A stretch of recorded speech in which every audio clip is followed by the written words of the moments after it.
The purpose of this tutorial is to look at some of the environmental problems and political issues involved in extracting and transporting crude oil, and also a little later to look at cracking and why cracking is necessary.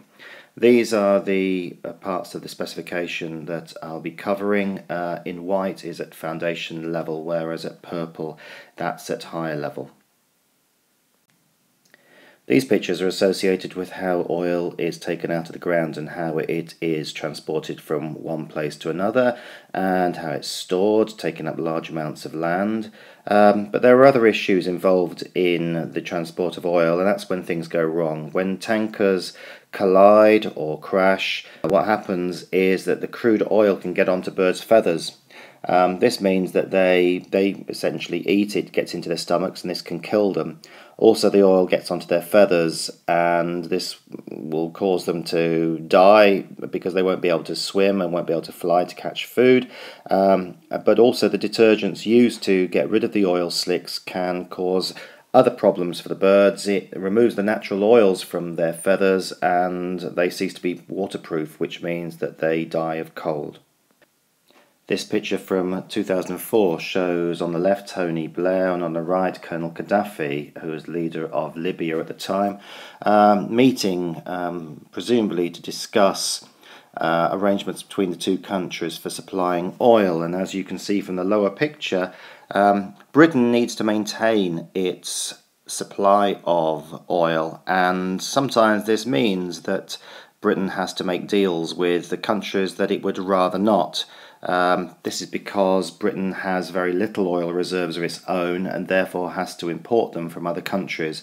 These countries may be politically unstable, and as countries fall out with each other, there may be future supply issues for Britain, and Britain may have to make deals with other countries in the future.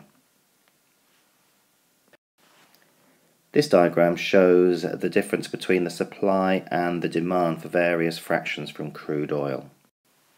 As you can see, the supply of petrol from the fractionation of crude oil doesn't meet the higher demand for petrol, and therefore there's an issue. The same applies to diesel and also to liquid petroleum gas. However, the supply of fuel oil and heating oil and paraffin from the fractional distillation of crude oil far exceeds the demand for these. Therefore, there's an issue. Oil companies use a process called cracking to satisfy the demand for petrol and other of these fractions. And what they do is they take the larger, longer hydrocarbon chains in paraffin and heating oil and break them down into shorter chains which are suitable for using as petrol. The syllabus expects you to know about cracking and know why oil companies use cracking in order to match the supply of useful products with the demand for them. Cracking in the lab uses an apparatus something like this. In this boiling tube there's some mineral wool, which is wool that doesn't burn, which is soaked in with some liquid paraffin. That's one of those fractions which is in excess. There's too much of it. The paraffin is heated, and as it vaporizes it moves over a catalyst. Now the catalyst here is porcelain chips or porous pot from flower pots. It contains the aluminium oxide which acts as a catalyst, and as the vapor from the paraffin passes over it, it breaks the longer chains down into shorter ones. The shorter chains then pass down the delivery tube and collect in the bottom of the tube here where it's cooler, and pass out into the liquid water here. But there is also a gas which bubbles and collects in the boiling tube there. So the paraffin liquid has been broken down into two products, one which is a runny liquid and the other is a gas. This shows how the cracking might happen.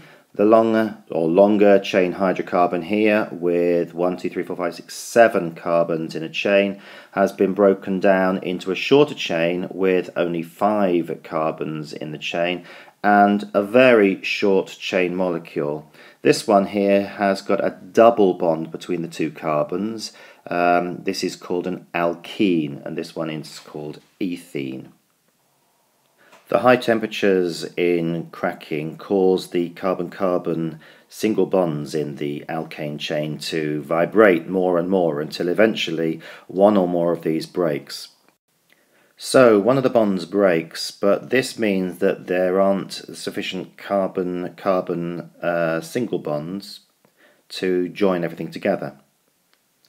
So there's a little rearrangement. One of the hydrogens comes off one part of the molecule and joins onto the other, like this, and then a double bond forms between 2 of the carbons to make a shorter chain alkane on the right hand side and a very short chain alkene on the left. Cracking always produces a short chain alkane and either 1 or more alkene molecules. This shows a cracking equation using models, and here the 10-membered alkane chain is broken down to an 8-membered alkane chain and an alkene with 2 carbons in. That's called ethene. Now where that carbon chain breaks down can be completely random, and therefore you end up with a real variety of products. Here a 10-membered carbon chain has broken down into a 7-carbon alkane and a 3-carbon alkene, and that would show the equation for that particular cracking reaction. However, other alternatives are also possible. Here that same 10-carbon alkane has broken down instead into a very much shorter alkane with 4 carbons and 3 alkene molecules.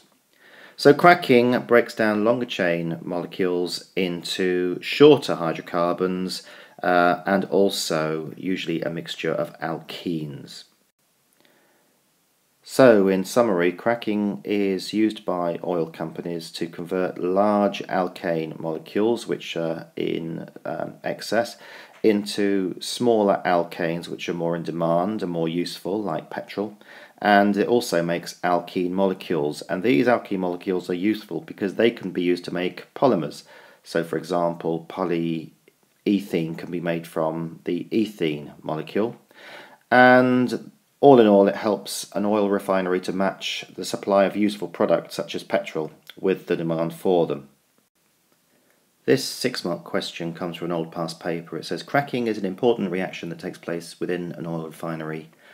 Cracking converts large hydrocarbon molecules into more useful, smaller hydrocarbon molecules. Look at the displayed formula for hexadecane. This has got 16 carbons and 34 hydrogens. The cracking of hydrocarbons such as hexadecane produces many different products and is a very important reaction in an oil refinery. Explain why using chemical equations. Now, in order to score at least 3 or 4 marks on this question, you must write a symbol equation. This is the one given on the mark scheme, which breaks it down into 2 roughly equal halves, one part which on the left-hand side is an alkane and the other which is a longish chain alkene. Here's another alternative where it breaks down into the same alkane but 2 alkenes which are both 4 carbons in them. Here's another alternative, and here's yet another. Which you choose is entirely up to you, so long as you have a symbol-based equation in your answer. But you also have to give a written explanation. You might say that cracking produces smaller alkene and alkane molecules, or even that cracking produces hydrogen. And then you might say that the alkenes are useful because they can be made into polymers, and the shorter alkanes are useful because they can be used as petrol. You might go on further and say that cracking helps the oil refinery to balance supply and demand. You might also say that the cracking happens because the carbon-carbon bonds in that hexadecane can break, but also that you can get many different products because they break randomly. So any of the carbon-carbon bonds in the hexadecane can break. And here's the mark scheme. You can see that not only do you have to give a number of relevant points in your answer, it's also really important to be clear in your answer as well. So in order to get the very highest marks, 5 or 6, you have to give a clear indication of why cracking can make many products. And you've got to have relevant points, you've got to make it clear, and you've got to present your answer in a structured and coherent or easy to understand format.